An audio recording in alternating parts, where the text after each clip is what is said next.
குளித்தலை அருகே வேங்காம்பட்டி கிராமத்தில் சமுதாய கூட கட்டிட பணியை கிடப்பில் போட்டதை கண்டித்து குளித்தலை தாலுகா அலுவலகத்தில் உள்ளிருப்பு போராட்டத்தில் ஈடுபட்ட பொதுமக்கள்.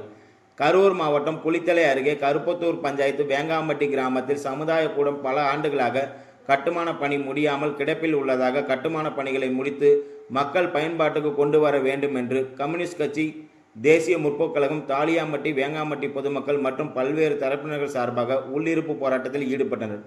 அப்போது போராட்டத்தில் ஈடுபட்டவர்களை சார் ஆட்சியர் அவர்கள் பேச்சுவார்த்தைக்கு அழைத்திருந்தனர். அப்போது போராட்ட குழுவினர் உடனடியாக எங்களுக்கு சமுதாய கூட கட்டிட பணிகளை முடித்து மக்கள் பயன்பாட்டுக்கு கொண்டு வர வேண்டும் என்று கோரிக்கை விடுத்தனர். அப்போது சார் ஆட்சியர் அவர்கள், ஒரு வார காலங்களில் உங்களுக்கு அனைத்து கோரிக்கைகளையும் நிறைவேற்றி பணியை துவங்கப்படும் என்று கூறியதால் போராட்ட குழுவினர் அங்கிருந்து கலைந்து சென்றனர்.